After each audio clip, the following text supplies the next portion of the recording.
Okay. Shalom Aleichem. This is going out to I Want to Be Jew. In response to his video, he thus declared all foods clean. Now,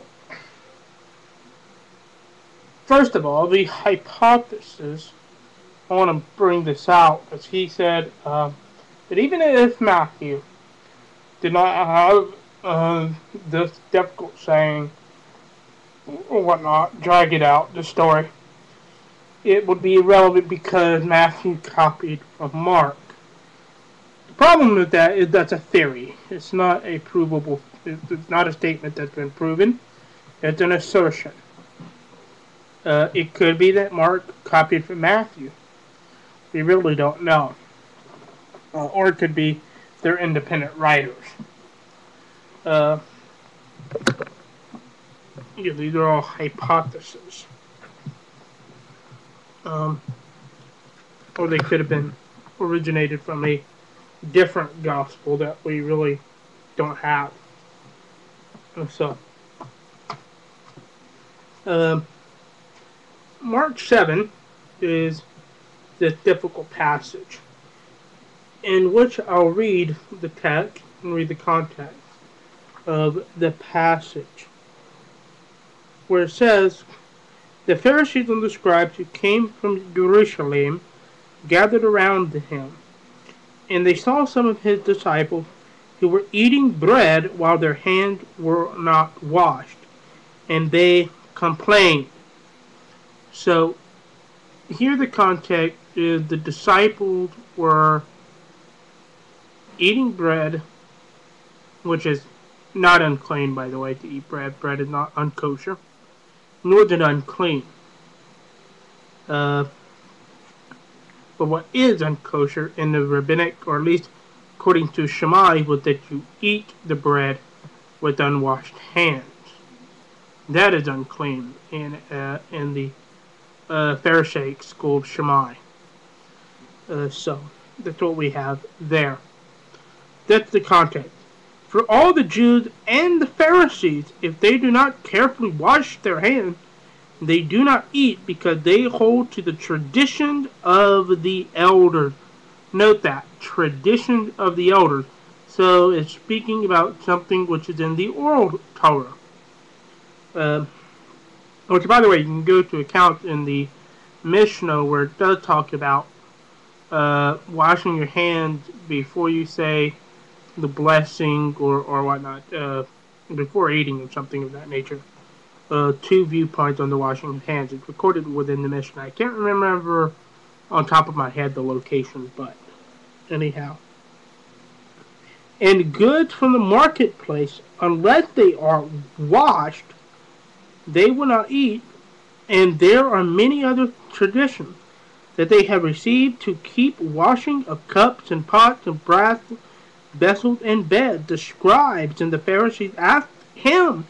So now the scribes and Pharisees are asking Yeshua. And here's what they asked him. Why don't your disciples walk according to the tradition of the elders? So, hey, this is the context. It's not a written Torah. It's tradition of the elders and eating clean things without washing them. So they're not rabbinically kosher, if you will, Pharisaically kosher, in the eyes of these particular Pharisees. And he said to them, Yeshayahu the prophet did well prophesying about you, hypocrites. As it is written that the people honor me with their lips, but their hearts are very distant from me, and vainly they fear me, while they are teaching the doctrine of the commandments of the sons of men. For you have left the commandments of Elohim, and you have embraced the traditions of the sons of men, the washing of cups and pots, and many others that are like these. So Yeshua here scolds them because they are violating the commandments of God. So here Yeshua upholds the Torah and puts down oral Torah. Okay? Where am I? Okay. And he said to them, well, you well rejected the commandments of Elohim, that you might establish your tradition. Uh, for Moshe said to you to honor your father and your mother, and anyone who reviles his father and his mother, let them be put to death. But you say, if a man says to his father and mother, my offering is what you have gained from me. So here he's given an illustration of where the Pharisees violate the Torah themselves, in keeping with their tradition. Uh, let's see, words. Okay. And you despise the word of Elohim because of the tradition that you have handed down and that resemble these many things that you do. And Yeshua called all the crowd and said to them, hear me, all of you, and understand. So here Yeshua is speaking to the crowd, not his Talmudim, not his students or disciples. There isn't anything that is on the outside of a man that enters into him that is able to defile him. What is the context again? The eating of clean things that the Torah deems clean, without washing them. So there's not anything that is on the outside that enters him that is able to defile him. But the thing that goes out from him, that is the thing that defiles the man. Now he's going to explain what this means.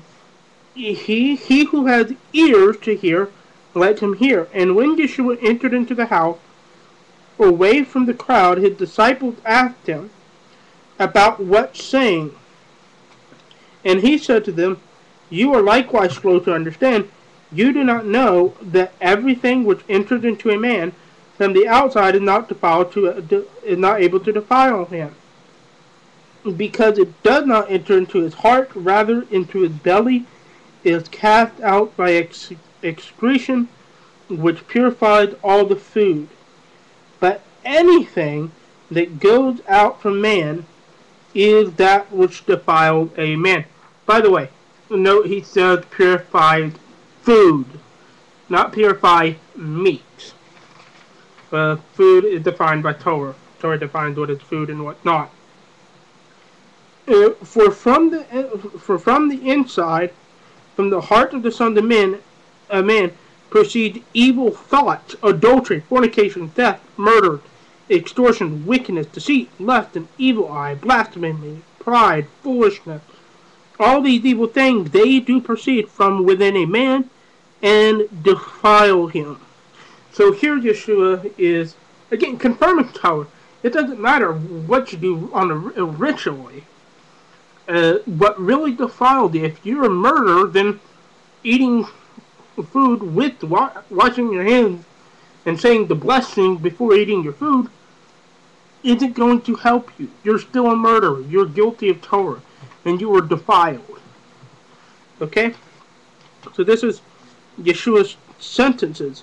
And Yeshua arose from there and came to the borders of Sor and Sidon, and entered to a certain house, and etc., etc. So here, by the way, what I'm reading from is the Aramaic, Andrew Gabriel Roth translation of the Peshitta Aramaic, which does not contain, as you see from the, sorry for that hairpiece, as you've seen from this story, it does not contain the wording, thus he declared all foods clean, or all things clean.